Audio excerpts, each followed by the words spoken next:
என் அன்பு தோழமை உறவுகளே, இது நாம் ஆண்டவராய் இயேசு கிறிஸ்துவனுடைய திருமுழுக்கு பெருவிழாவை நாம் கொண்டாடுகின்றோம்.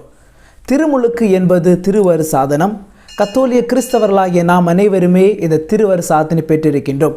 இந்த திருமுழுக்கின் மூலமாக நாம் ஜென்ம பாவத்திலிருந்து விடுதலை பெற்று கத்தோலிக்க திரு அவையினுடைய உறுப்பினர்களாக மாறுகின்றோம், கடவுளுடைய குழந்தைகளாக மாறுகின்றோம். இன்றைய நாள் நம் ஆண்டவராய் இயேசு கிறிஸ்து திருமுழுக்கை பெறுகின்றார். இந்த திருமுழுக்கு பெருவிழாவிலேயே இரண்டு முக்கியமான சிந்தனைகளை உங்களோடு சிந்திக்க ஆவலோடு இருக்கின்றேன். ஒன்று இயேசுவினுடைய மனிதத்தன்மை, இன்னொன்று இயேசுவினுடைய இறைத்தன்மை. இயேசு முழுமையாக மனிதர்தான், அதே போல் இயேசு முழுமையாக இறைத்தன்மையோடு வாழ்ந்தார். இயேசுவினுடைய மனிதத்தன்மை நம் அனைவருக்குமே தெரியும். நம் ஆண்டவராய கடவுள் இந்த உலகத்தை விடுவிப்பதற்காக நிறைய வழிமுறைகளை கையாண்டார். கடைசியாக தன்னுடைய ஒரே மகனை இந்த உலகத்திலேயே மனிதனாக பெண்ணிடமிருந்து பிறந்தவராக அனுப்புகின்றார். இயேசுவும் மனித உருவை எடுத்து இந்த உலகத்திலே பிறக்கின்றார். மனிதர்கள் பெற்றிருக்கின்ற அனைத்து குணநலங்களை அவர் பெற்றிருந்தார், ஆனால் பாவத்தை தவிர. அவர் பாவமற்றவராக இருந்தார் என்றால் ஏன் திருமுழுக்கு யோவானிடம் திருமுழுக்கு பெற வேண்டும்?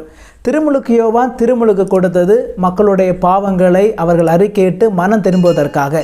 இயேசுவே பாவம் செய்யாதவர், அவர் ஏன் திருமுழுக்கு பெற வேண்டும் என்று பார்த்தோம் என்றால், இயேசு தன்னை ஒரு சாதாரண மனிதராக கருதினார். அந்த பாவத்திலே நின்ற மனிதர்களோடு தன்னையும் ஒப்பிட்டு கொண்டார். இதுதான் இயேசுவினுடைய மனிதத்தன்மைக்கு சிறந்த எடுத்துக்காட்டாக இருக்கின்றது. இன்று நம்மில் எத்தனை பேர் சாதாரண மனிதர்களோடு நம்மை ஒப்பிட்டு பார்க்கின்றோம்? இன்றில் எத்தனை பேர் நாம் இயேசுவை போல தாழ்வு நிலைக்கு வருகின்றோம் என்பதை சிந்தித்து பார்க்க வேண்டும். இரண்டாவதாக இயேசுவினுடைய இறைத்தன்மை. இயேசு மனிதனாக பிறந்தவுடன் தன்னுடைய இறைத்தன்மையை இழக்கவில்லை, அதே இறைத்தன்மையோடு தான் வாழ்கின்றார். அதனால் தான் திருமுழுக்கு யோவானிடம் அவர் திருமுழுக்கு பெற வருகின்ற பொழுது திருமுழுக்கு யோவான் தடுக்கின்றார். ஆனால் இயேசு தந்தையாகிய கடவுளுடைய திருவுள்ளத்தை நிறைவேற்றுவதற்காக திருமுழுக்கு பெறுகின்றார். அவர் திருமுழுக்கு பெற்றவுடன் 3 முக்கியமான செயல்கள் நடைபெறுகின்றது. அதாவது வானம் பிளக்கின்றது, தூய ஆவியார் புறா வடிவில் இறங்குகின்றார், தந்தையாய கடவுளுடைய அந்த குரல் கேட்கின்றது. அந்த குரலிலேயே நம் ஆண்டவராய கடவுள் கூறுகின்றார், என் அன்பார்ந்த மகன் இவரே, இவர் பொருட்டு நான் பூரிப்படைகிறேன் என்று குறிப்பிடுகின்றார். அதாவது இயேசு தத்தெடுக்கப்பட்ட மகன் கிடையாது, மாறாக கடவுளிடமிருந்து பிறந்தவர், கடவுளிடமிருந்து வந்தவர், கடவுளுடைய மகன்.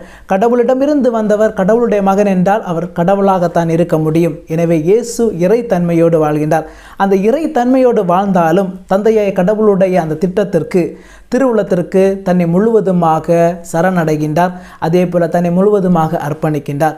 இன்று நம்மில் எத்தனை பேர் ஆண்டவராய கடவுளுடைய திருவுளத்திற்காக நம்மை நாமே முழுவதுமாக அர்ப்பணிக்கின்றோம், நம்மை நாமே முழுவதுமாக சரணடைகின்றோம் என்று சிந்தித்து பார்க்க வேண்டும்.